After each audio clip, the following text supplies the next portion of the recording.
The 40-Day Journey, a story of Lent and transformation. Theme, fasting, prayer, and charity during Lent. A peaceful morning as the sun begins to rise over Benin City, painting the sky with soft hues of orange and gold. A gentle breeze rustles through the neatly lined trees along the streets, carrying the faint scent of morning dew. Birds chirp melodiously from the rooftops, their songs blending with the distant tolling of church bells from St. Matthew's Anglican Church. The city is waking up, not with noise or haste, but with a quiet rhythm, life stirring in its own gentle way. A roadside cafe owner lifts the shutters of her shop, the scent of freshly baked bread drifting onto the quiet street. A few early risers stroll by, some on their way to morning prayers, others enjoying the crisp morning air. The roads are still calm, the world moving at a steady, unhurried pace. Inside a modest but well-kept apartment in a gated community, Grandmother Esther sits by the window, her hands gently turning the pages of her well-worn Bible. The dim glow of a bedside lamp casts a warm light on her face, lined with years of wisdom and faith. A steaming cup of tea rests on the wooden table beside her as she hums a soft hymn, waiting for the day to fully unfold.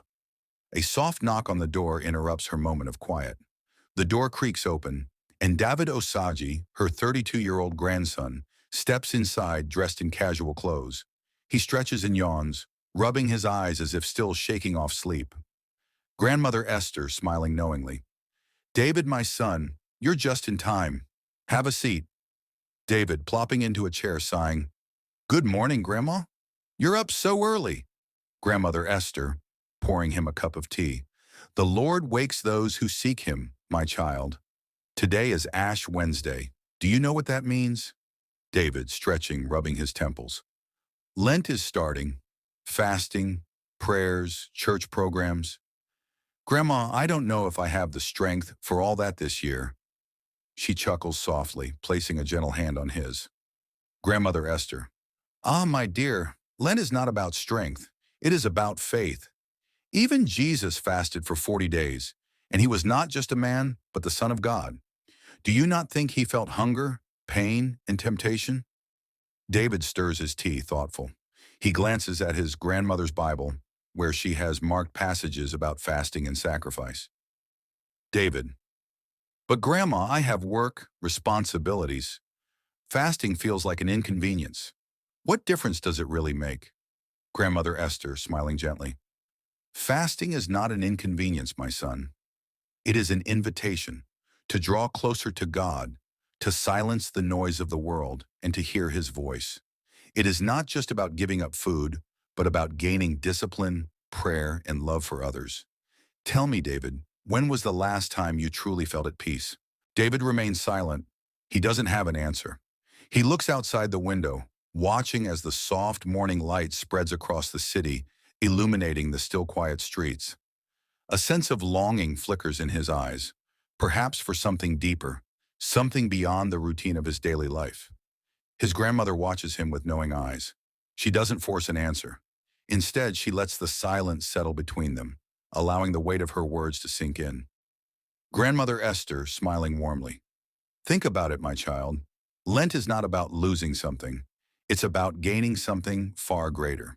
The journey is not easy, but it is worth it." David exhales slowly, nodding, though he is still unsure.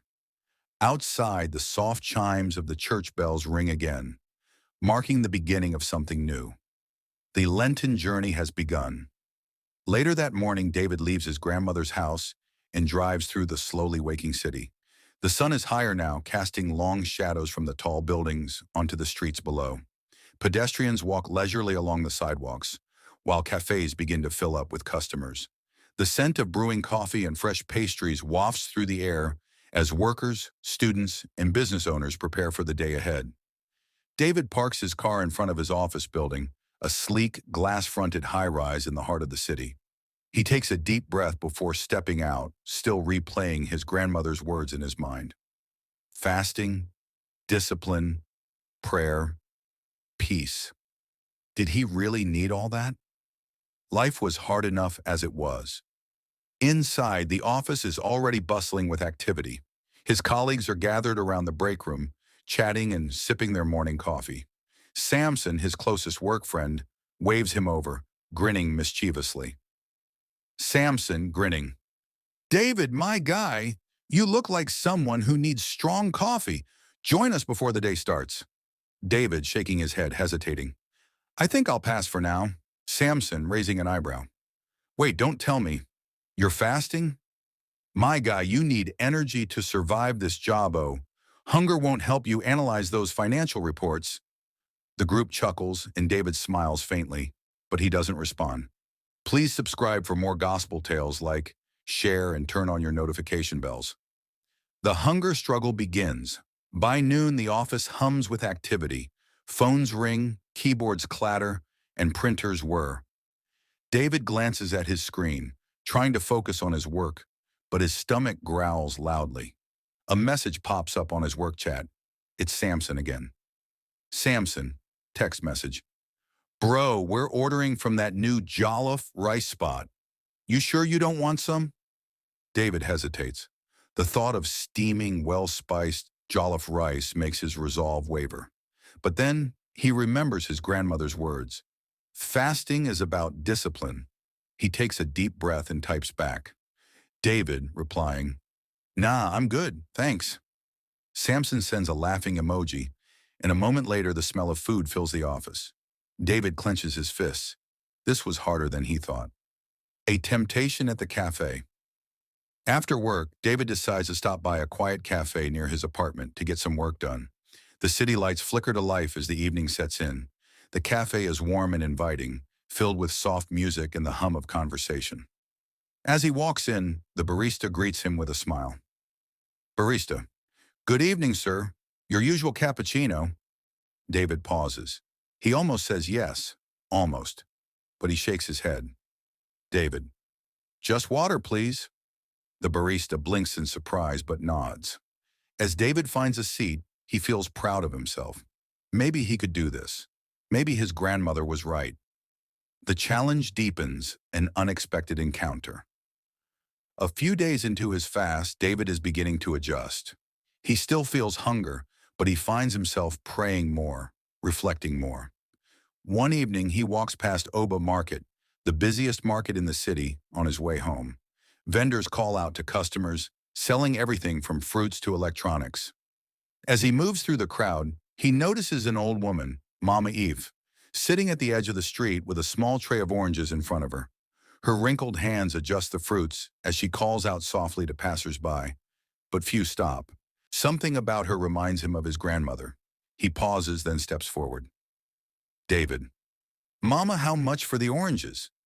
Mama Aoife, smiling weakly. Ah, my son, just 200 naira per one. David nods and hands her a larger note. David. Keep the change. Her eyes widen. Mama Aoife. Ah, God bless you, my son. May your hands never be empty. As he walks away, David feels something stir inside him. Maybe this was what Lent was about. Not just fasting, but giving, helping, sacrificing something for someone else. A new perspective. That Sunday, David attends St. Matthew's Anglican Church. The large hall is filled with worshipers, the choir's harmonies lifting the congregation into worship. Pastor Elias steps onto the altar, his deep voice resonating through the microphone. Pastor Elias, Brethren, Lent is not just about abstaining from food. It is about drawing closer to God. It is about sacrifice, not just in what we deny ourselves, but in what we give to others. David listens intently, his mind going back to Mama Aoife, to the peace he had felt after helping her. Pastor Elias. Isaiah 58, 6-7 says, Is this not the fast that I have chosen? To loose the bonds of wickedness, to share your bread with the hungry, and bring the homeless into your house?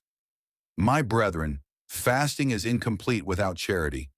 True fasting must transform our hearts. David swallows hard. Maybe this journey was bigger than he had thought. The transformation. One evening, David notices a young boy, little Daniel, sitting outside a supermarket, shivering in the cool night air. He is barefoot, his clothes torn. David stops, kneels beside him. David. Hey, are you okay? The boy looks up, hesitant. Little Daniel. I'm just hungry. David looks at his own hands. He is holding a takeaway meal he had bought earlier. Without thinking twice, he hands it to the boy. Daniel's eyes light up as he grabs the food and begins to eat eagerly. For the first time, David doesn't think about his own hunger. He smiles, watching as the boy eats. The Easter revelation and a testimony. Lent comes to an end.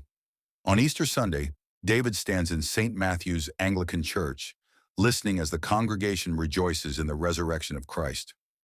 When the pastor calls for testimonies, David finds himself walking to the front. He grips the microphone, looking out at the sea of faces. David. I started this journey thinking Lent was about what I would lose. Food, comfort, convenience. But I've learned that it's about what I gain. I've gained discipline. I've gained understanding. And most importantly, I've gained a heart that sees others. The church erupts in applause. Grandmother Esther, seated in the front row, wipes a tear from her eye. The sun sets over the city as David walks out of church. He smiles, feeling lighter than he has in a long time. Fasting wasn't just about giving up food. It was about filling himself with something greater, something eternal. Final lesson. True fasting is not about deprivation, but about transformation. Lent is a journey, not just of discipline, but of service, kindness, and spiritual renewal. Helping others brings more fulfillment than any personal sacrifice. Let's spread the gospel. God bless.